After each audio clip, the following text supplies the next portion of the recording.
بلا تاخیر میں دعوت خطاب دیتا ہوں عالم اسلام کے عظیم مفکر اور محقق عالم دین اور عظیم الحمدللہ خطیب دل پذیر، اور الحمدللہ اکثر احباب جانتے ہیں الیکٹرانک میڈیا کے اوپر مسلک اہل حدیث کی آواز کو بلند کرنے والے اور گمراہ اور بدعتی لوگوں کے سامنے مسلک حق کا، قرآن اور حدیث کا دفاع کرنے والے ہمارے مسلک کے عظیم مجاہد فضیلت الشیخ محترم جناب علامہ قاری خلیل الرحمن جاوید صاحب حافظہ اللہ تعالی آف کراچی، ہمارے لیے افراد یا تعداد مسئلہ نہیں ہوا کرتے، جتنے بھی ہوں الحمدللہ اللہ تعالیٰ سب کی حاضری کو قبول فرمائے۔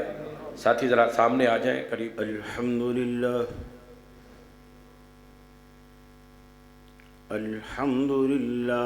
حمدا کثیرا کما امر،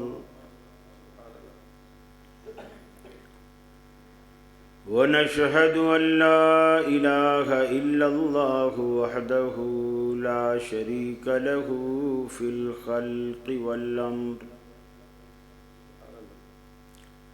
ونشهد ان سيدنا وسندنا محمدا عبده ورسوله المبعوث إلى الأسود والأحمر لتتميم مكارم الأخلاق، لا يخلق نبي ولا رسول بعده ولا أمة بعد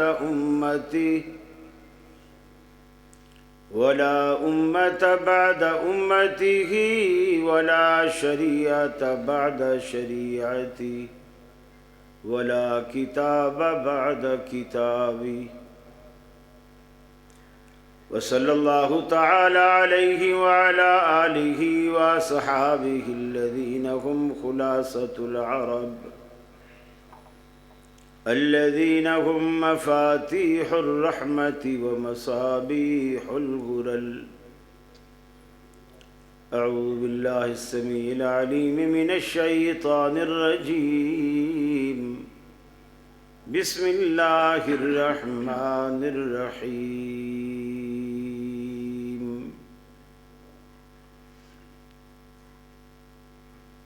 لقد من الله على المؤمنين إذ بعث فيهم رسولا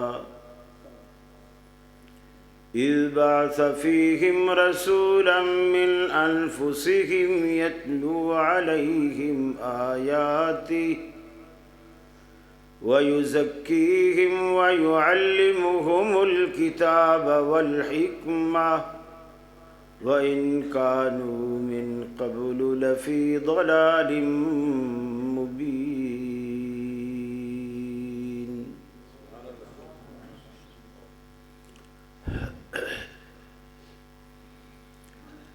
یہ مقصد ہے کہ دنیا سے جہالت دور ہو جائے، کلام اللہ سے مومن کا دل پر نور ہو جائے۔ یا الہی جب تک کہ میرے جسم میں جان رہے، تجھ پہ صدقے تیرے محبوب پہ قربان رہے، میں رہوں یا نہ رہوں پر دل کی ہے یہ دعا، دین احمد اور عزت قرآن رہے۔ الہی ہم میں پھر وہ صدیق سا ایمان پیدا کر، عمر فاروق سا کوئی جری انسان پیدا کر، رگے تحریک کٹ جائے دم عثمان پیدا کر، علی المرتضی شیر خدا کی آن پیدا کر۔ واجب الاحترام علماء کرام، صدر مجلس محترم، مولانا علامہ عبد الرحمن شاہین صاحب حفظہ اللہ،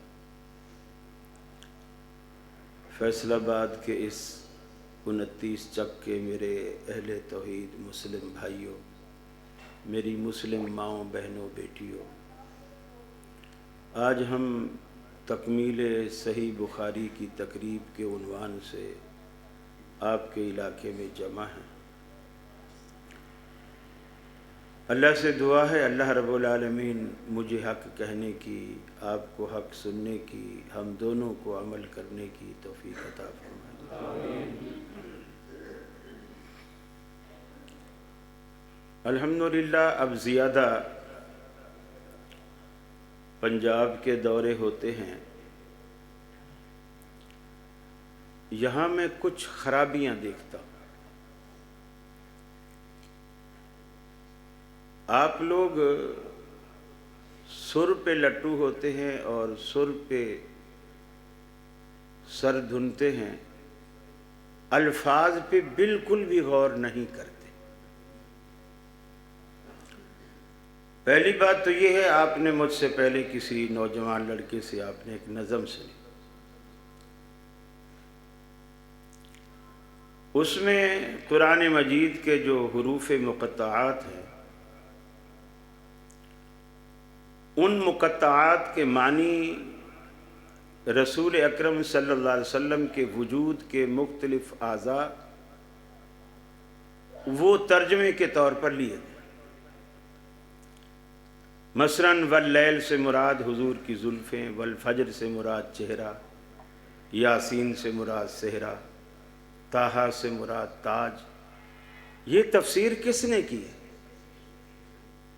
اللہ کے بندو، آپ اہل حدیث ہو، بریلویوں سے باتیں سن سن کے آپ بھی تقریباً آدھے بریلوی ہو چکے، پھر تو سب کچھ کھاؤ، 40ویں بھی کرو، 7ویں بھی کرو، سب کچھ کرو، کیوں مسجد الگ بنائی ہوئی ہے؟ بریلویوں کی مسجدیں ہم سے بڑی ہوتی ہیں، آپ سارے اس میں کھپ سکتے ہیں، الگ مسجد بنانے کی کیا ضرورت ہے؟ صرف آمین اور رفع الیدین یقین مانی ہے ہمارے اندر رہ گئی ہے، باقی سب کچھ مٹ چکا ہے۔ ایک جگہ میں پنجاب میں گیا، وہاں ایک لڑکے نے نظم پڑھی، تم کراچی والوں کے آگے نظم پڑھواؤ ہی نہیں تاکہ برائیاں نکلے ہی نہیں۔ اب وہ نظم کا مفہوم یہ تھا، پنجابی میں تھی وہ، کہ اگر تو میری بات مانے تو میں تو اس کا مفہوم بیان کر رہا ہوں، اگر تو میری بات مانے تو میں تمہیں ایک مشورہ دوں، ماں کے مرنے سے پہلے مر جائیں، ماں کے مرنے سے پہلے تو مر جائیں۔ اور بھی اس طرح کے جملے تھے۔ میں نے کہا بھائی یہ بتاؤ کہ ماں کا مرنا یا بیٹے کا مرنا یہ ان دونوں کے اپنے اختیار میں ہے؟ کبھی نانا دادا بیٹھے ہوتے ہیں، پوتے نواسے فوت ہو جاتے ہیں، اور کبھی پوتے نواسے نانا دادا کے جنازے کو کندھا دیتے ہیں۔ یہ پورا نظام اللہ کے ہاتھ میں ہے۔ اچھا، اب یہ مشورہ دینا کہ اگر میری بات مانے تو ماں کے مرنے سے پہلے مر جائے، تو پہلے مر جائیں، تو یعنی اب ماں مر نہیں رہی اور میں اس مشورے پہ عمل کر کے پہلے مرنا چاہتا ہوں، تو کیسے مروں گا؟ مجھے بتائیے، خودکشی کروں گا؟ تو آپ یہ دنیا کو نیک مشورہ دے رہے ہیں، خودکشی کرنے والے پر جنت بھی حرام۔ آپ اہل حدیث سٹیج سے یہ مشورہ دے رہے ہیں کہ اپنے اوپر جنت حرام کرو۔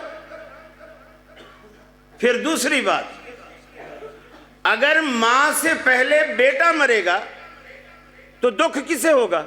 ماں کو۔ اور اگر ماں پہلے مرے گی تو دکھ کسے ہوگا؟ بیٹے کو۔ گویا تو یہ مشورہ دے رہا ہے کہ وہ جوان بیٹا دکھی نہ ہو، بوڑھی ماں دکھی ہو، جس کا پہلے خامند بھی فوت ہو چکا ہے، اب وہ بیوہ ہے، اسی بیٹے کے سہارے جی رہی تھی، اس نے بھی ناصر مدنی کا خطاب سن کر اس نے بھی خودکشی کر لی۔ اب اس بڑھیا کا بنے گا کیا؟ اللہ کے بندو، اہل حدیث بنو، صرف کہلواؤ نہیں، بنو۔ پھر بچے نے یہ بھی کہا ربیع الاول کے مہینے میں جس میں آپ کی ولادت ہوئی اور جس دن میں آپ کی ولادت ہوئی، پورے سال میں یہ افضل ہے، پورے سال میں یہ افضل ہے۔ میں آپ سے پوچھتا ہوں، پورے سال میں 12 مہینے ہوتے ہیں، میں نے ابھی تک آپ کو نہیں بتایا، میں آپ سے پوچھتا ہوں کہ 12 مہینوں میں سب سے افضل مہینہ کون سا ہے؟ تو میں نے تو نہیں پٹی پڑھائی نا آپ کو، تو جب آپ کو یہ پتا ہے تو آپ نے کیوں نہیں ٹوکا؟ یہ غلط بات اہل حدیث کے اسٹیج سے جائے اور آپ برداشت کریں، یہ سلفیت نہیں ہے، یہ سلفیت نہیں ہے۔ پھر 12 ربیع الاول وہ دن اسے افضل قرار دیا گیا۔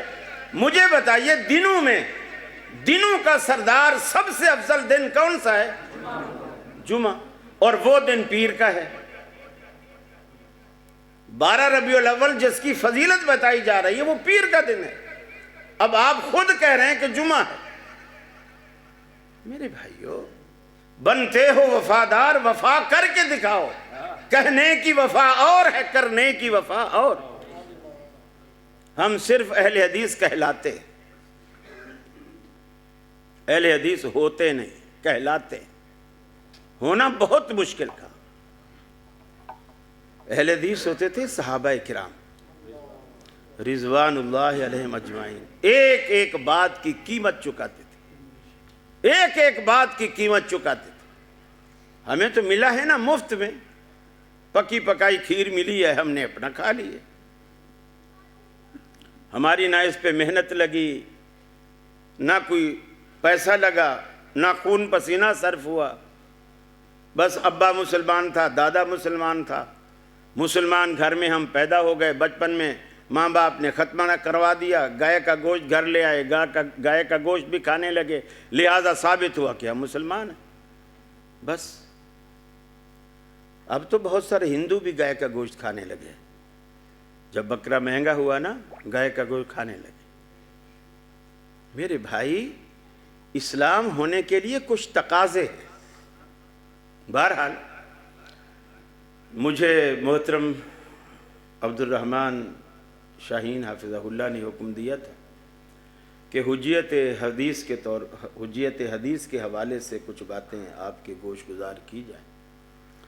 یہ چونکہ یہ باتیں سنی تھی، میں تو اکاڑوی کے منہ پہ کہنے سے باز نہیں آتا، چہ جائے کہ اس کی پیٹھ پیچھے میں اس کی رعایت کروں۔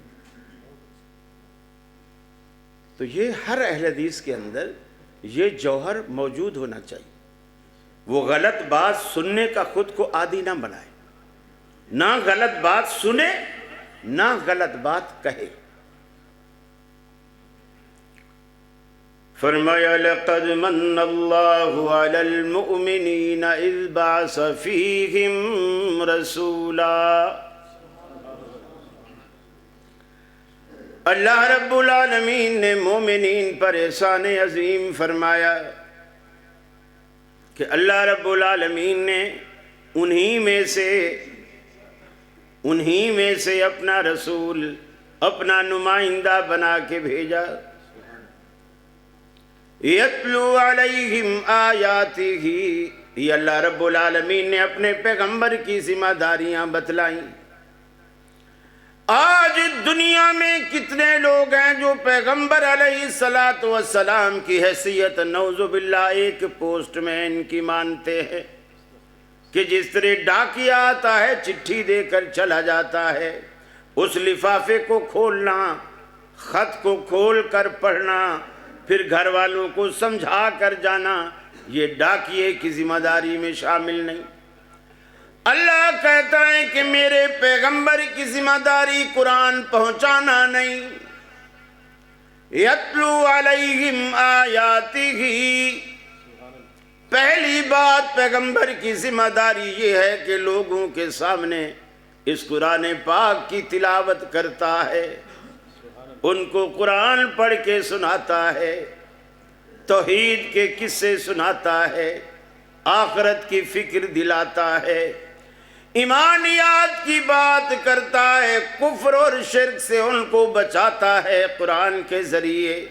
یتلو علیہم آیاتہ ویزکیہم، قرآن پڑھتا چلا جاتا ہے، ان کا تزکیہ کرتا چلا جاتا ہے، قرآن کے ذریعے ان کی زندگیوں کو دھوتا ہے، کفر سے پاک کرتا ہے، شرک سے پاک کرتا ہے، گمراہی سے پاک کرتا ہے۔ یہ ہمارے پیغمبر کے منصب میں یہ بات شامل ہے۔ وَيُعَلِّمُهُمُ الْكِتَابَ وَالْحِكْمَةَ، تیسری ذمہ داری یہ، ڈاکیا تو لفافہ تھما کے چلا جاتا ہے، قرآن کہتا ہے نہیں، وَيُعَلِّمُهُمُ الْكِتَابَ، اس آسمان سے آئی ہوئی چٹھی کو پڑھانا بھی ہمارے پیغمبر کی ذمہ داری میں شامل ہے۔ والحکمہ، اس کا ترجمہ تفسیر جو اللہ کے حبیب نے 23 سالہ دور نبوت کی زندگی میں کر کے بتلائی، وہ بھی دنیا تک پہنچانا، وہ بھی اس میں شامل ہے۔ آج بے شمار باتیں ہیں۔ اللہ نے قرآن پاک میں فرمایا وَإِن كَانُوا مِن قَبْلُ لَفِي ضَلَالٍ مُبِينٍ، ہمارے پیغمبر کے آنے سے پہلے، ہمارے پیغمبر کے سمجھانے سے پہلے، ہمارے پیغمبر کے سکھانے سے پہلے تم تو کھلی گمراہی میں تھے۔ ہمارے پیغمبر نے آ کر کے تمہیں جنت کی راہ پہ ڈالا، تمہیں دوزخ کی راہ سے الگ کیا، ہدایت اور گمراہی کا فرق بتایا، توحید اور شرک میں امتیاز پیدا کیا۔ وَإِن كَانُوا مِن قَبْلُ لَفِي ضَلَالٍ مُبِينٍ، تم کھلی گمراہی میں تھے۔ اگر ہمارا پیغمبر نہ آتا، آج تک تم گمراہی کی دلدل میں ہوتے اور تمہیں دوزخ سے بچانے والا کوئی نہ ہوتا۔ اس پیغمبر کے ذریعے ہم نے بچایا۔ اور پھر قرآن، اللہ رب العالمین جو جگہ جگہ قرآن میں کہتا ہے وَلَقَدْ يَسَّرْنَا الْقُرْآنَ لِلذِّكْرِ فَهَلْ مِن مُدَّكِرٍ، ارے قرآن کو ہم نے تیری تفہیم کے لیے آسان کیا، کوئی ہے اس کو سمجھنے والا؟ کوئی ہے سمجھنے والا؟ آج قرآن کو نہ سمجھنے کے لیے ایک بہت بڑا عذر ہے ہمارے پاس۔ وہ عذر یہ ہے کہ ہم میں سے ہر شخص یہ کہتا ہے کہ میاں کیا کروں، کیسے سمجھوں، میری زبان پنجابی ہے، اردو ہے، سندھی ہے، پشتو ہے، بلوچی ہے، قرآن تو عربی میں ہے، میں کیسے سمجھوں؟ مجھے بتائیے، آپ کا ایک بیٹا، اکلوتا بیٹا، وہ یہاں سے سعودی عرب چلا جائے کمانے کے لیے، یا دبئی چلا جائے کمانے کے لیے، ان دونوں ملکوں کی، علاقوں کی، وہاں کی جو مادری اور قومی زبان ہے وہ کیا ہے؟ عربی ہے۔ وہاں چلا جائے، آپ کو فون کرتا رہے، پیسے بھجواتا رہے، ٹھیک ہے، آپ خوش ہیں۔ 1 سال تک تو فون بھی کرتا رہا، پیسے بھی بھجواتا رہا۔ 1 سال کے بعد پیسے آنا بھی بند ہو گئے، فون آنا بھی بند ہو گیا، اور آپ فون کرتے ہیں تو اس کی سم بھی بند ملتی ہے۔ 1 مہینہ، 2 مہینے، 8-9 مہینے ہو گئے۔ ظاہر بات ہے آپ کا اکلوتا بیٹا ہے، آپ کو نیند بھی نہیں آتی کہ پتہ نہیں میرا بیٹا کس حال میں ہوگا۔ اچانک اس کا فون، سم، سب کچھ بند کیسے ہوگا؟ آپ اس کے ملنے جلنے والوں سے پوچھتے ہیں جو سعودی عرب میں یا دبئی میں ہیں، آپ ان سے پوچھتے ہیں کہ یار میرے جنید بیٹے کا کوئی پتہ چلا؟ وہ کہتے ہیں چاچا ہم نے بھی بہت عرصہ ہو گیا اسے کہیں دیکھا نہیں، ملاقات نہیں۔ آپ ڈاکیوں کو پکڑتے، یار میرے بیٹے جنید کی کوئی چٹھی تو نہیں آئی؟ وہ کہتا ہے ہماری تو ڈیوٹی ہے، جب بھی چٹھی آئے گی میں خود دروازہ بجا کر آپ کو دے کر جاؤں، آپ کو پوچھنے کی مجھ سے ضرورت نہیں، میں خود پہنچاؤں گا۔ آخر ایک دن دوپہر کا وقت تھا، گھر میں 2 میاں بیوی ہیں، بیٹا وہی اکلوتا تھا، وہ چلا گیا۔ بیوی نے کھانا بنایا، دسترخوان پہ لگایا، جنید کا ابا بھی بیٹھ گیا، اماں بھی بیٹھ گئی۔ ابھی کھانا شروع کیا ہی تھا، پہلا نوالا توڑا تھا، باہر دروازے پر دستک ہوئی اور یہ پوسٹ مین کی آواز تھی کہ جنید کے ابا جس چٹھی کا تمہیں انتظار تھا وہ چٹھی آ گئی۔ یہ 8-9 مہینے بعد یہ چٹھی آئی ہے۔ اب ایمانداری سے بتائیے آپ اندر سے کیا جواب دیں گے کہ بھائی ابھی ہم کھانا کھانا شروع کر رہے ہیں، کھانا کھا لیں پھر ہم لیں گے، تھوڑا انتظار کرو، آپ ایسا بولیں گے؟ نہیں بولیں۔ کھانا تو آپ کے حلق سے نیچے نہیں اترے گا، پہلے جاننے کی کوشش کریں گے، آگے بھاگے جائیں گے، دروازہ کھولیں گے، چٹھی لے کر آئیں گے۔ چٹھی جب اندر لائے،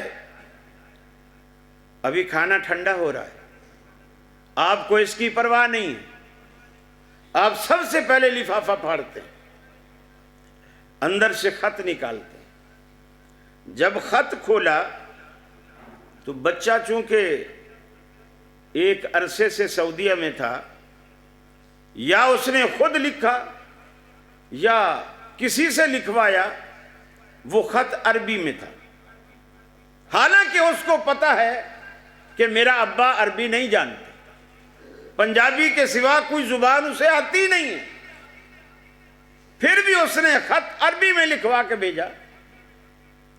اب ایمانداری سے بتائیے آپ نے کھولا، سوائے السلام علیکم ورحمۃ اللہ کے اور کوئی بھی بات آپ کو سمجھ ہی نہیں آ رہی اس کے اندر۔ اب آپ کیا کہیں گے؟ بیوی سے کہیں گے کہ اس کمبخت نے تو خط ہی ایسی زبان میں لکھا ہے جو ہم جانتے ہی نہیں ہیں، جا اس کو تندور میں ڈال دیں، ایسا بولیں گے؟ نہیں۔ آپ کیا کہیں گے؟ کیا کہیں گے؟ آپ ڈھونڈیں گے کوئی بھی ادھر عربی ٹیچر ہو، عالم ہو جو عربی جانتا ہو، کوئی فاضل مدینہ یونیورسٹی ہو، آپ بیگم سے کہیں گے بیگم بس تو کھانا کھا لے، میں یہ خط پڑھوا کے آتا ہوں، میں یہ خط پڑھوا کے آتا ہوں۔ اب آپ خط کے ترجمے کے لیے ایک عالم کو اور عربی جاننے والے کو تلاش کرتے ہیں، وہ ملتا ہے، آپ خط پڑھاتے ہیں، اس کو سمجھتے ہیں، کیوں کہ آپ کے بیٹے کی چٹھی ہے، اور اللہ کی چٹھی جو بندوں کے نام 1400 سال سے آئی ہے آپ کے پاس، اور اس لیے پڑی ہوئی ہے اور نہیں کھولی گئی کہ یہ اس زبان میں ہے جو زبان میری نہیں ہے۔ بیٹے کی چٹھی بھی تو اس زبان میں تھی جو زبان آپ کی نہیں ہے، اس کے لیے بھی تو آپ نے جتن کیا۔ فرق صرف یہ ہے وہ آپ کا بیٹا تھا اور رب سے آپ کا کیا رشتہ ہے۔ وہ بیٹا تھا اس لیے ہم ترجمے کراتے پھر رہے ہیں، اور یہ قرآن تو اللہ کی طرف سے آیا ہے، اللہ سے ہمارا کیا رشتہ ہے۔ میرے بھائیو، تھوڑا درد پیدا کرو اپنے اندر، درد پیدا کرو، سلفیت کا درد پیدا کرو، اللہ سے رشتہ اور تعلق جوڑو۔ اور یہ قرآن اتنی عظیم کتاب ہے، اتنی عظیم کتاب ہے، اللہ نے اس کو سمجھنے کے لیے نبی کریم صلی اللہ علیہ وسلم کی زندگی کے ساتھ آپ کے اقوال و فرامین، آپ کے افعال، اس کے ساتھ اسے جوڑ دیا ہے۔ گویا قرآن مجید ایک ایسا پرندہ ہے جس کے پر حدیث ہے، جس کے پر حدیث ہے۔ بہت ساری باتیں ہیں۔ آج یار لوگ ہم پہ اعتراض کرتے ہیں جب ہم کہتے ہیں نا سورہ فاتحہ کے بغیر نماز نہیں ہوتی، کہ حدیث میں آیا ہے لا صلاۃ لمن لم یقرأ بہا، جو اس فاتحہ کو نہیں پڑھتا اس کی نماز نہیں ہوتی۔ تو کہتے ہیں قرآن میں تو آیا وَإِذَا قُرِئَ الْقُرْآنُ فَاسْتَمِعُوا لَهُ، جب قرآن پڑھا جائے تو تم کان لگا کر توجہ لگا کر اس کو سنو۔ تو وہ آیت حدیث کے خلاف ہے۔ اب ہم قرآن کو تھوڑی چھوڑیں گے، کون کہہ رہا ہے قرآن کے چھوڑنے کو؟ لیکن جو مطلب اللہ کے رسول نے لیا اس آیت کا، اس قرآن کا، آپ اس سے زیادہ اچھا اور صحیح مفہوم تو نہیں لے سکتے نا۔ نبی مکرم نے اس آیت کے ہوتے ہوئے فرمایا جو شخص سورہ فاتحہ نہیں پڑھتا اس کی نماز نہیں ہے۔ ترمذی شریف میں فرمایا فَهِيَ خِدَاجٌ فَهِيَ خِدَاجٌ فَهِيَ خِدَاجٌ غیر تمام، اس کی نماز ایسے ہے جیسے اونٹنی نے کچا بچہ گرایا ہو، وقت سے پہلے کچا بچہ جس کا بچنا بھی ممکن نہیں، وہ یعنی بیکار، حمل وقت سے پہلے گر گیا بیکار، اور وہ نامکمل ہے، وہ بچہ بھی ناقص ہوتا ہے۔ ٹانگیں جڑی ابھی نہیں بنی، ہاتھ تھوڑے تھوڑے بنے ہوئے، انگلیاں نہیں بنی، ٹانگ تھوڑی بنی ہوئی ہے، پاؤں نہیں بنے، ادھورا بچہ، ناقص بچہ، وہ کس کام کا؟ یہ اس نماز کا حال ہے جس نماز میں فاتحہ نہ ہو۔ اب وہ کہتے جی قرآن میں ہے تو لہٰذا قرآن اول ہے، حدیث بعد میں ہے۔ دیکھیے یہ بھی ان لوگوں نے ایک فتنہ ڈالا ہے کہ پہلے قرآن پھر حدیث۔ اللہ کی قسم شریعت نے کہیں بھی کبھی بھی یہ فارمولہ نہیں دیا کہ پہلے قرآن پھر حدیث۔ حجت کے مسئلے میں، استنباط کے مسئلے میں، دلیل کے مسئلے میں قرآن اور سنت میں کوئی فرق نہیں، کوئی فرق نہیں۔ اور قرآن اور سنت میں جو کتابوں کا فرق ہے وہ یہ ہے کہ قرآن میں الفاظ بھی اللہ کے ہیں اور بات بھی اللہ کی ہے، الفاظ بھی اللہ کے، بات بھی اللہ کی۔ حدیث میں بات اللہ کی ہے، الفاظ کی تزیین و آرائش رسول اللہ صلی اللہ علیہ وسلم کی ذاتی ہے۔ آپ نے اللہ کی بات کو اپنے الفاظ میں بیان کیا، وہ حدیث ہے، اور اللہ کی بات کو اللہ کے الفاظ میں بیان کیا، وہ قرآن مجید ہے۔ اس کو وحی مطلوب بھی کہتے ہیں اور حدیث کو وحی غیر مطلوب بھی کہتے ہیں، قرآن کو وحی جلی بھی کہتے ہیں، حدیث کو وحی خفی بھی کہتے ہیں، لیکن حجت کے اعتبار سے فرق نہیں۔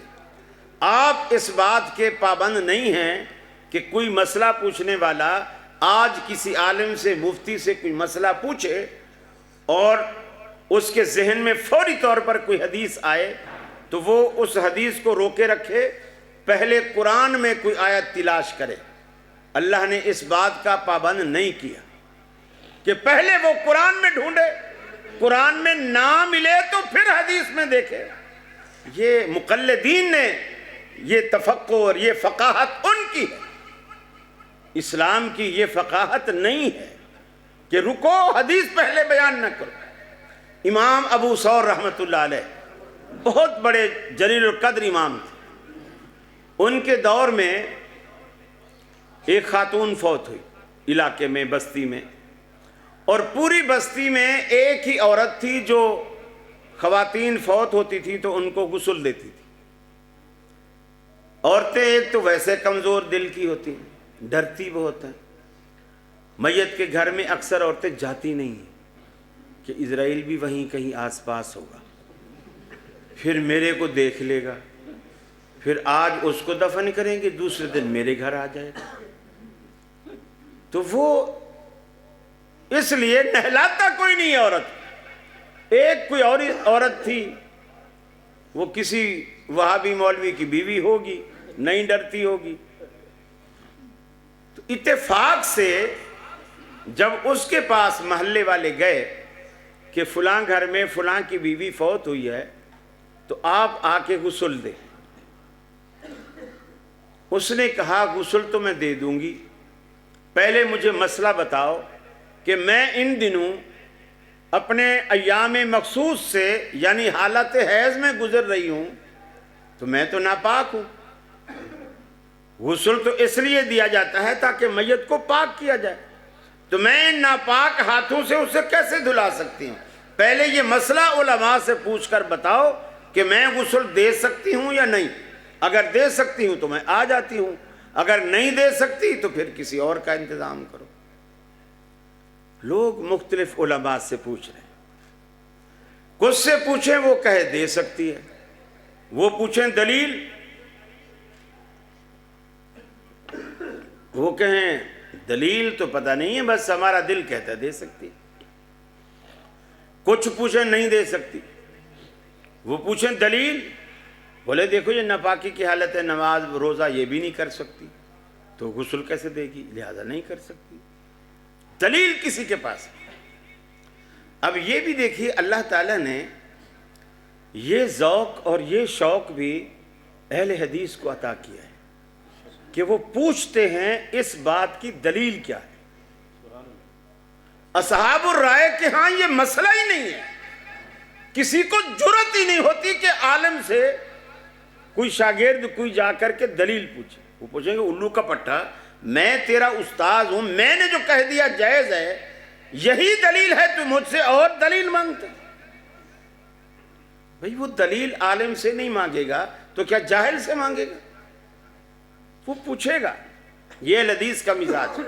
بچہ پوچھتا ہے. اللہ کی پناہ اگر مولوی صاحب مصلی پہ بیٹھے بیٹھے نمازیوں کی طرف رخ کر کے ہاتھ اٹھا کے دعا مانگ لے توبہ، اس کو تو محلہ ہی چھوڑنا پڑ جائے.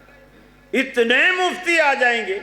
اللہ کے نبی نے دعا مانگی تھی، آپ نے ہاتھ اٹھائے تھے، آپ نے چہرے پہ ہاتھ پھیرے تھے. ایک کو میں نے کیا جی اجتماعی دعا ممبر پہ اللہ کے رسول نے تو ممبر پہ مانگی تھی نا، آپ تو مصلی پہ مانگ رہے.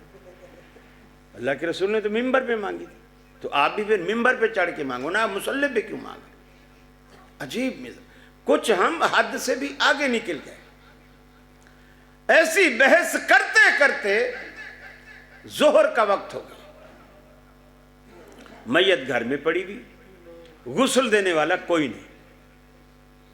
امام ابو ثور رحمۃ اللہ علیہ ظہر کی نماز پڑھانے کے لیے مسجد میں آئے تو وہ ابھی مسجد میں داخل ہی ہوئے تھے کہ لوگوں نے کہا حضرت بہت بڑا مسئلہ ہوا ہے، دن کے 9-10 بجے سے عورت فوت ہوئی ہے، ابھی تک اس کا جنازہ پڑھا ہوا ہے، غسل دینے والا کوئی نہیں، جو غسل دیتی ہے وہ حالت حیض میں ہے، اور کچھ مولوی کہتے ہیں غسل دے دو، کچھ کہتے ہیں نہیں دو. ہم نے دلیل پوچھی تو وہ کوئی کہتا ہے دلیل تو نہیں ہے میرے پاس، لیکن یہی دل کہتا ہے کہ دے سکتے ہو، یہی دل کہتا ہے کہ نہیں دے سکتے. امام ابو ثور رحمۃ اللہ علیہ نے فرمایا دے سکتے. اب انہوں نے ان سے بھی پوچھا کہ کیا دلیل ہے، دے سکنے کی کیا دلیل؟ انہوں نے کہا دلیل سیدہ عائشہ صدیقہ رضی اللہ تعالی عنہ کی وہ روایت ہے کہ اللہ کے حبیب صلی اللہ علیہ وسلم وضو کر کے تشریف لائے، جس جگہ آپ کھڑے تھے اس جگہ سے جائے نماز کچھ فاصلے پر رکھی ہوئی تھی، اور حضرت عائشہ ادھر کھڑی ہوئی تھی جدھر جائے نماز رکھی ہوئی تھی. آپ نے عائشہ سے فرمایا کہ یہ جو جائے نماز ہے یہ مجھے اٹھا کر دو تاکہ میں نماز پڑھوں. تو حضرت عائشہ نے کہا یا رسول اللہ میں تو حالت حیض میں ہوں، گویا میرے تو ناپاک ہاتھ ہے، جائے نماز تو پاک چیز ہوتی ہے، پاک کپڑا ہے، اس پہ آپ ذکر کریں گے، اللہ کی عبادت کریں گے، اللہ کو سجدہ کریں گے. نبی رحمت صلی اللہ علیہ وسلم نے فرمایا عائشہ ان حیضتک لیست فی یدک، حیض کو تیرے ہاتھوں میں نہیں لگا ہوا، اٹھا کے دے. حضرت عائشہ نے جائے نماز اٹھائی، رسول اللہ صلی اللہ علیہ وسلم کو پیش کی. اب امام ابو ثور کے ذہن میں قرآن کی آیت نہیں آئی، سوال کرتے ہی سب سے پہلے حدیث آئی اور انہوں نے اسی بیس پر فتویٰ دے دیا. دلیل میں، حجت میں قرآن اور حدیث میں کوئی فرق نہیں۔ پہلے پیچھے کی بات مقلدین نے گھڑی ہے، پہلے پیچھے کی کوئی قید نہیں ہے۔ اب آپ دیکھو آپ کے گھروں میں جو عورتیں ہوتی ہیں اس پیریڈ سے وہ بھی گزرتی ہیں، کیا وہ ان ہاتھوں میں ان دنوں میں آٹا نہیں گوندتی؟ گوندتی ہے نا۔ وہ یہ تو نہیں کہتی مولوی صاحب آج آپ خود گوندو، میں تو حیض کی حالت میں۔ خود گوندتی ہے نا، روٹی بھی خود پکاتی، پھر کھاتی بھی اپنے ہاتھوں سے ہے۔ محبت زیادہ ہو تو مولوی صاحب کے منہ میں بھی نوالا دے دے گی۔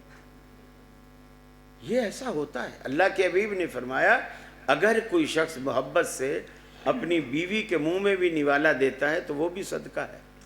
کبھی کبھی یہ صدقے بھی کیا کرو مولویو، یہ صدقے بھی کیا کرو، اس پہ بھی ثواب ملتا ہے، اجر ملتا ہے۔ حدیث جو ہے یہ بالکل اسی طرح حجت ہے، بلکہ بعض موقعوں پر بظاہر لگتا ہے کہ یہ حدیث قرآن کے خلاف جا رہی ہوتی ہے۔ مثال کے طور اللہ قرآن میں کہتا ہے انما حرم علیکم المیتۃ والدم ولحم الخنزیر وما اہل به لغیر۔ یہ جو پہلا میتہ ہے، مردار اس کو کہتے ہیں جو جانور بھلے حلال ہو، بکری ہے، بھیڑ ہے، مرغی ہے، دمبا ہے، چترا ہے، گائے ہے، بیل ہے، بھینس ہے، اونٹنی ہے، کوئی بھی حلال جانور ہو، لیکن آپ اس پہ تکبیر نہ پڑھیں، تکبیر پڑھے بغیر وہ مر جائے، چاہے ٹرک کی ٹکر سے مرے، چھت سے گر کر مرے، رسہ گلے میں گھٹ کر مرے، آپس میں لڑیں اور کوئی غلط جگہ پہ سینگ لگ جائے تو مرے، بیمار ہو کر مرے، آپ ذبح نہ کریں، وہ مر جائے بغیر تکبیر پڑھے، وہ حرام ہے۔ یہ بات آپ کی سمجھ میں آ گئی؟ وہ حرام اور مردار۔ مجھے بتائیے حنفی، دیوبندی، بریلوی، اہل حدیث یا چلو شیعہ بھی، وہ کچھ مچھلیاں نہیں کھاتے لیکن جو کھاتے ہیں اس پر میرا سوال بنتا ہے۔ یہ سارے جب بھی ہم مچھلی کھاتے ہیں ایمانداری سے بتائیے آپ مچھلی کو تکبیر پڑھ کے ذبح کرتے ہیں؟ نہیں کرتے۔ اور قرآن کہتا ہے حرام ہے۔ مچھلی آپ کو مدینے والے نے کھلائی ہے، قرآن تو کھانے ہی نہیں دیتا۔ مچھلی آپ کو مدینے والے نے کھلائی۔ نبی مکرم صلی اللہ علیہ وسلم نے فرمایا دو موتیں اللہ کے رسول نے انہیں مردار کہہ کر، نام لے کر کہا، یہ اللہ نے تم پر حرام کیے ہیں، حلال کیے ہیں، ایک مچھلی اور ایک ٹڈی، جسے اردو میں تو ٹڈی کہتے ہیں، آپ کے یہاں پتہ نہیں کیا کہتے ہیں، مکڑی۔ مکڑی ہم کہتے ہیں وہ جو جالا والی ہوتی ہے، وہ نہیں، یہ وہ مکڑی جو فصل تباہ کرتی ہے۔ جھنڈ کے جھنڈ آتے ہیں، فصلیں، درختوں کے پتے سب کھا جاتی، اس سے بھی تکبیر نہیں پڑھنی پڑتی۔ پکڑو، سر پکڑ کے ادھر پھینکو، آگ پہ سیکو، نمک ڈالو اور کھا جاؤ۔ بہترین ذائقہ ہوتا ہے اس کا، کھمبی کی طرح، کچھ کھمبی کی طرح۔ اب دونوں چیزیں بغیر تکبیر کے، قرآن کہتا ہے حرام ہے، اللہ کا رسول کہتا ہے یہ حلال ہے۔ آگے ہے والدم، خون۔ جب آپ ذبح کرتے ہیں کسی جانور کو تو ذبح کے وقت جو اس کا خون نکلتا ہے، بہتا ہے، نکل کے عرب دور جاہلیت میں ذبح کرتے وقت اس کا جو خون نکلتا تھا اس کو برتن میں لے کر گرم گرم پی جاتے تھے، کہتے تھے اس سے بڑی طاقت آتی ہے، بندہ پہلوان بنتا ہے، پی جاتے تھے۔ قرآن نے آ کر اسے حرام کیا، اس خون کو۔ ہاں البتہ جب ذبح کے بعد خون بہتے بہتے بہتے جانور ٹھنڈا ہو جائے اور خون بہنا بند ہو جائے، پھر اس کے گوشت کے اندر جو خون جم گیا ہے وہ آپ بغیر دھوئے بھی اگر گوشت پکائیں گے تو وہ حلال ہے، لیکن جو خون بہا ہے وہ آپ پر ٹوٹلی حرام ہے، آپ اس کو استعمال نہیں کر سکتے۔ اب اللہ کے حبیب نے فرمایا تلی اور کلیجی، آپ نے فرمایا دونوں جمے ہوئے خون ہیں اور اللہ نے تم پر حلال کیا۔ قرآن کہتا ہے خون حرام ہے اور کوئی تخصیص نہیں کی کہ کون سے والا حرام ہے کون سے والا حلال ہے۔ نبی مکرم نے تخصیص کی کہ اس حرام میں کلیجی اور تلی کا جمع ہوا خون شامل نہیں، یہ حلال۔ پھر قرآن مجید نے جہاں محرم رشتے بیان کیے ہیں کہ بہن حرام ہے، حرمت علیکم امہاتکم وبناتکم واخواتکم وعماتکم وخالات، یہ چوتھے پارے کا بالکل آخر ہے۔ یہ حرمت والے جو رشتے بیان کیے قرآن نے، اس میں ایک یہ بھی ہے لا تجمعوا بین الاختین، کسی ایک بندے کے نکاح میں دو بہنیں جمع نہیں ہو سکتی۔ قرآن نے کہا کسی ایک بندے کے نکاح میں دو بہنیں جمع نہیں ہو سکتی، یعنی ایک شخص اپنی بیوی سے شادی کر کے اور اس بیوی کی بہن یعنی سالی سے شادی نہیں کر سکتا اس کے ہوتے ہوئے۔ ہاں وہ مر جائے یا اسے طلاق دے دے، پھر اگر اس کے ماں باپ راضی ہیں اس کی بہن دینے کو تو دے دے، لیکن پہلی بہن کے ہوتے ہوئے دوسری بہن سے شادی نہیں کر سکتا۔ قرآن نے کہا دو بہنیں جمع نہیں کر سکتی۔ نبی مکرم صلی اللہ علیہ وسلم نے فرمایا دو بہنیں بھی جمع نہیں کر سکتا، اس بیوی کی بھتیجی کو بھی جمع نہیں کر سکتا، اس بیوی کی بھانجی کو بھی جمع نہیں کر سکتا۔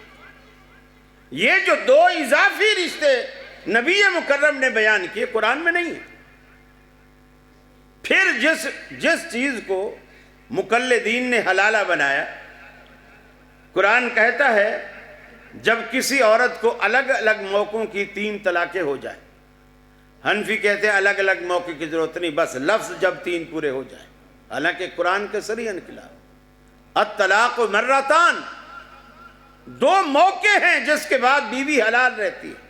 مرہ کہتے ہیں مرتم بعد مرتن، یہ مرتان ہے، ایک کے بعد وقفہ ہوگا پھر دوسری ہوگی۔ 2 سجدے کیسے ہوں گے؟ فرض کیا ایک سجدہ 3 منٹ کا ایک بندے نے کیا، پھر دوسرا سجدہ بھی اس نے 3 منٹ کا کیا، بیچ میں 3 منٹ کا اس نے گیپ کیا، دونوں سجدے ملا کے کتنے منٹ کا سجدہ ہو گیا؟ 6 منٹ۔ ایک دوسرا بندہ سجدہ کرتا ہے اور 6 منٹ کا سجدہ کرتا ہے، بیچ میں اٹھتا نہیں، یہ کتنے سجدے؟ ایک سجدہ۔ اب 2 کیوں نہیں ہے حالانکہ اس نے 6 منٹ لگائے؟ 2 اس لیے نہیں ہیں کہ پہلا جو جھکنے لگا ہے سجدہ کیا ہے اس نے، وہ تسلسل ہے، اس میں گیپ نہیں، وقفہ نہیں ہے، وقفہ کریں گے تو دوسرا آئے گا۔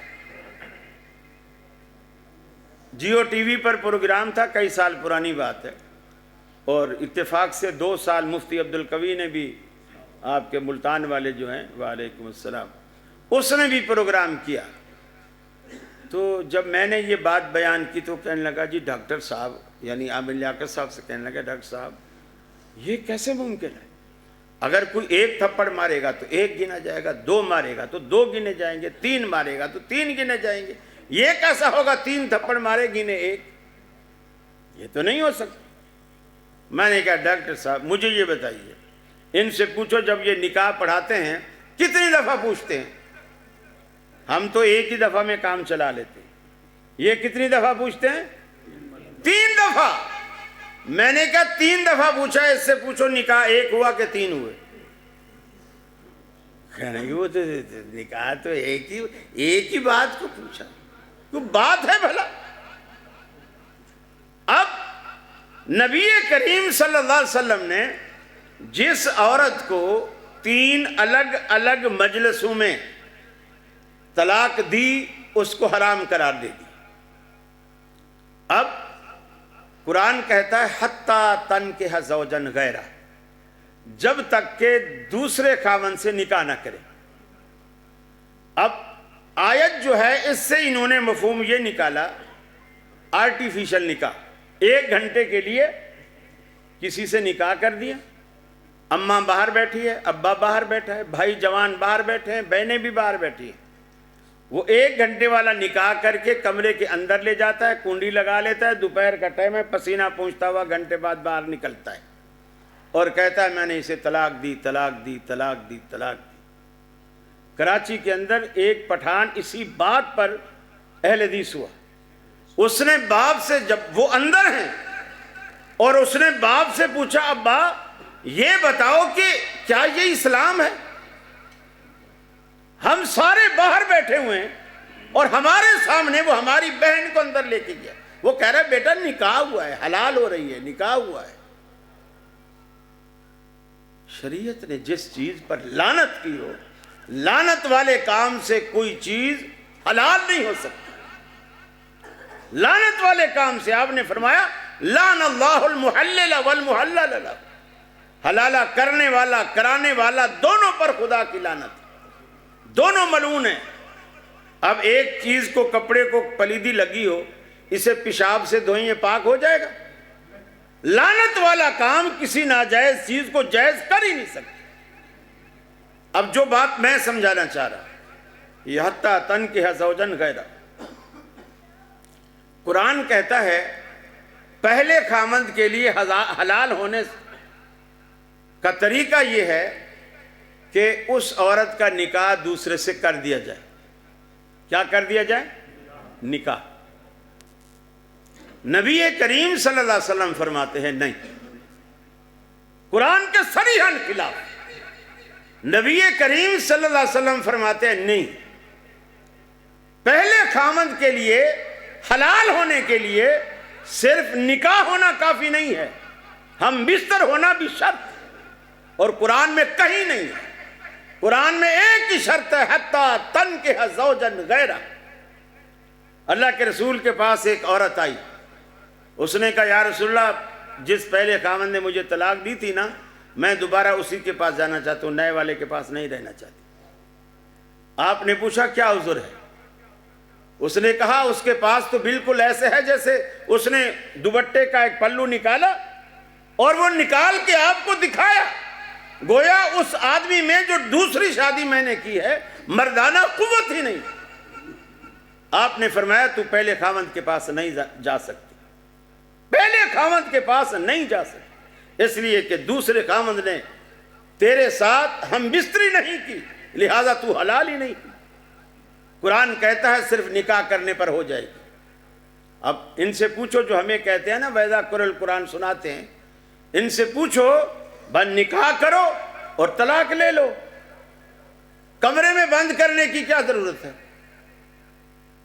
عجیب ان کے فلسفے ہیں، یقین مانو۔ پھر بعض دفعہ ایسے واقعات آئے کہ جس سے نکاح حلالے کے لیے کیا نا، عورت کو وہ زیادہ پسند آ گیا، پہلے والے اصلی خامند سے وہ زیادہ پسند آ گیا، وہ تو پاؤں پڑ گئی اس کے کہ میں تمہیں اللہ رسول کا واسطہ دیتی ہوں، تو مجھے طلاق نہیں دینا، تو مجھے طلاق نہیں دینا۔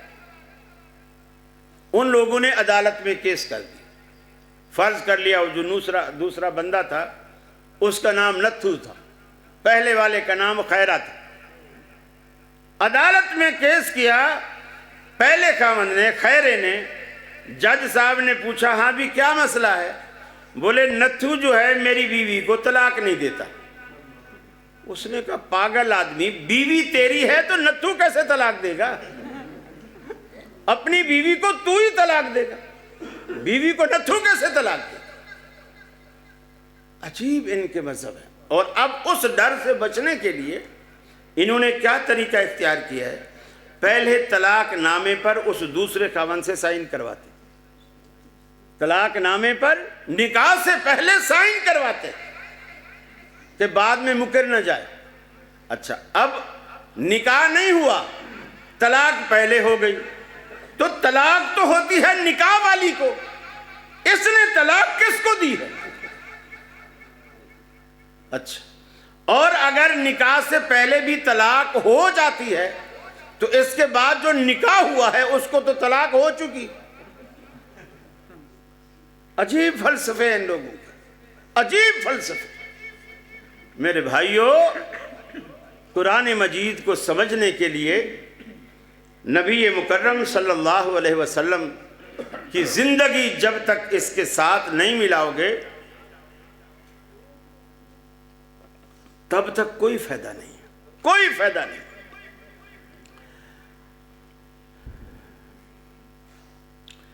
فرمایا قل ان کنتم تحبون اللہ فاتبعونی یحببکم اللہ. اے حبیب، میرے ان بندوں سے کہہ دیجئے اگر تم اللہ سے یارانہ قائم کرنا چاہتے ہو، اللہ سے رشتہ جوڑنا چاہتے ہو، اللہ سے دوستی اور محبت قائم کرنا چاہتے ہو، اس کا ایک ہی طریقہ ہے فاتبعونی یحببکم اللہ. میں محمد عربی صلی اللہ علیہ وسلم کو لیڈر مان کر، قائد مان کر، رہبر مان کر مجھے آگے کر لو، خود میرے پیچھے نقش پا پر چلتے چلے آؤ. یحببکم اللہ، اللہ رب العالمین تمہیں اپنا دوست بنا لے گا. تمہیں جو تمہارا مقصود ہے وہ مل جائے گا میرے نقش قدم پر چلنے سے. آج دنیا میں ہم دیکھتے ہیں کوئی ناو پہ ہاتھ باندھے کھڑا ہے، کوئی سینے پہ ہاتھ باندھے کھڑا ہے، کوئی سرے سے چھوڑے کھڑا ہے. آپ ان سے پوچھو تو ایسا کیوں کرتا ہے؟ آپ جس کسی بھی پوچھو گے تو وہ جواب دے گا اللہ کو راضی کرنے کے لیے. ہاتھ چھوڑے ہیں تو رب کو راضی کرنے کے لیے، پیٹ پہ باندھے ہیں تو رب کو راضی کرنے کے لیے، سینے پر باندھے ہیں تو رب کو راضی کرنے کے لیے. پوچھو تو رفع الیدین کیوں نہیں کرتا؟ اللہ کو راضی کرنے کے لیے. پوچھو تو کیوں کرتا ہے تو وہ بھی کہتا ہے اللہ کو راضی کرنے کے لیے. اونچی آمین والا بھی رب کو راضی کرنا چاہتا ہے، دل میں کہنے والا بھی رب کو راضی کرنا چاہتا ہے، امام کے پیچھے فاتحہ پڑھنے والا بھی رب کو راضی کرنا چاہتا ہے، نہ پڑھنے والا بھی رب کو راضی کرنا چاہتا ہے، 20 تراویح والا بھی رب کو راضی کرنا چاہتا ہے، 8 تراویح والا بھی رب کو راضی کرنا چاہتا ہے. ارے کبھی آپ نے رب سے بھی پوچھا کہ الہ العالمین، دنیا نے تجھے راضی کرنے کے اتنے طریقے بنا رکھے ہیں، تو ہمیں بتا کہ تو کس طرح راضی ہوتا ہے؟ آج تک اگر نہیں پوچھا تو رب العالمین سے آج پوچھئے. اللہ جواب دیتا ہے ان کنتم تحبون اللہ.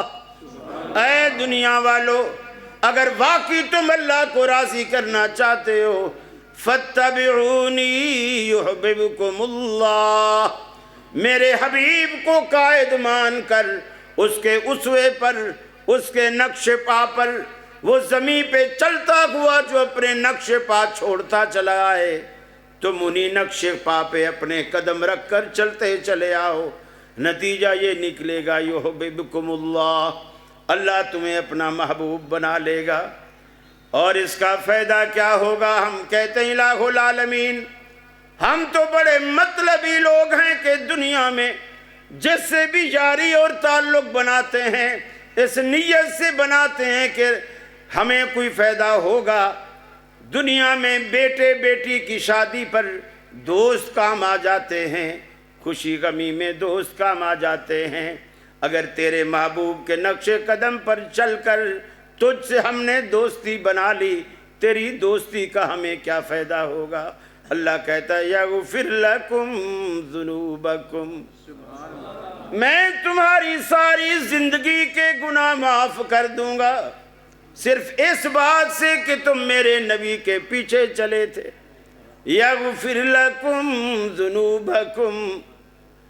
ارے کوئی اسلام آباد میں بیٹھ کر کہتا ہے کہ میاں صرف گناہ بخشوانے کے لیے نبی کی پیروی کیوں کروں؟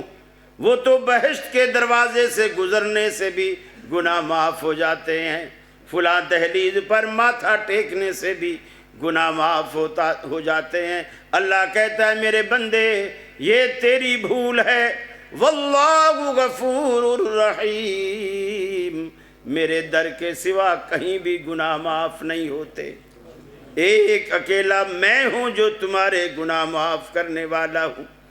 اے میرے بندے میرے دروازے پر ایک مرتبہ تو صحیح تو گلے کرتا ہے کہ میری دعاؤں کو رب العالمین قبول نہیں کرتا، میرے دروازے پر ایک مرتبہ آ تو صحیح، اپنی جبین نیاز جھکا تو صحیح، اپنی طلب کا دامن میرے آگے پھیلا تو صحیح، اپنا دست سوال اٹھا تو صحیح، اپنا دکھڑا مجھے سنا تو صحیح، اپنی ندامت کے دو اتھرو بہا تو صحیح۔ اے میرے بندے میرے لطف و کرم کو آزما تو صحیح، تیرے آنے میں دیر ہو سکتی ہے، میرے راضی ہونے میں ہرگز دیر نہ ہوگی۔ فرمایا قال ربکم ادعونی استجب لکم، تمہارا رب، تمہارا داتا، تمہارا پالنہار تمہیں کہتا ہے مجھے پکارو، میں تمہاری دعاؤں کو قبول کرتا ہوں، مجھے پکار کے تو دیکھو۔